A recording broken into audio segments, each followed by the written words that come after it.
Ha ha! Come on, lads! What a win! Newcastle 1-0 win against Burnley tonight at St James's Park. Absolutely amazing. The lads played great against Burnley, against Sean Dyche's men. As usual, Sean Dyche's men were their typical selves, hard tackles, elbows into the back, you name it. They were doing the whole bag of tricks tonight, Burnley against Newcastle, but it didn't work. Newcastle came away from the game 1-0 winners, and by a Nick Pope fuck up as well, because the goal came on the 40th minute by Callum Wilson, but of course the lead up to the goal, the ball came into the box. Nick Pope jumped up into the air, he caught the ball, but then as he was coming down after catching the ball, he clattered into the back of Fabian Shaw, which, of course, the ball hit on the head of Shaw, and, of course, it come loose, ended up landing to Callum Wilson, who ran with the ball a little bit, found an area to have a shot, and he shot it to the centre of the goal, and, of course, it went in, and,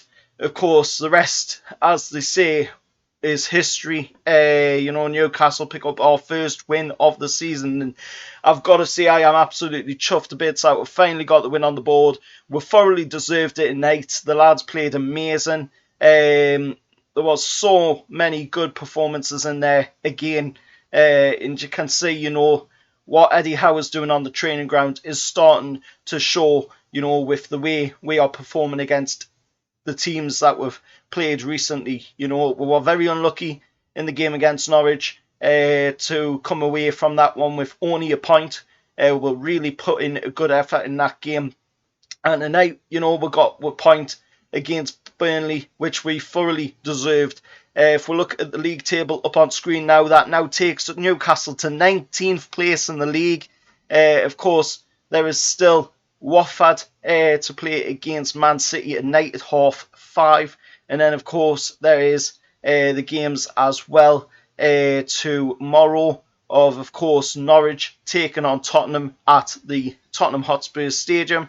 There's also Leeds taking on Brentford as well. So, of course, if we look at the Premier League table, we have 10 points. This takes within a 3-point gap of that safety position of 17th place, taken outside the Premier League relegation zone. Of course, we played 15 games, and finally, we did pick up a win tonight, and it was thoroughly deserved. And all I've got to say is, to everybody that went to that game tonight, the support was absolutely fantastic. You could hear it on the TV. It was amazing, as always. And, of course, the players as well, they played their hearts out tonight for Newcastle. They played the hearts out for the fans. They played the hearts out for the new owners as well, who were in attendance again, as they have been since taking over ownership of the club. And, I just really hope for a very bright future ahead. And, this win tonight could be the starting point of that forward. This win tonight could be the building point to push forward and get out this relegation scrap that we're in and push higher up the table. Of course, we've got loads of games coming up that, we need to be careful with, of course. We've got, the likes of Leicester City at theirs coming up next, so we do have to be careful with that game. We've got, of course, Liverpool, Man City and Man United as well. Luckily, the Man City and Man United games are home games, so we do have, that home advantage in favour in them ones. But we'll pick up the first win tonight. That's the most important thing. We've got, them points on the board. Now we've got 10 points out of 15 games, and we can push on from here. Hopefully this win tonight builds that confidence in the team, allows us to push forward and get out of this relegation scrap win. But anyway, make sure to hit a like on the video. Until next time, I'll see you all later, and however lads, come on the mags!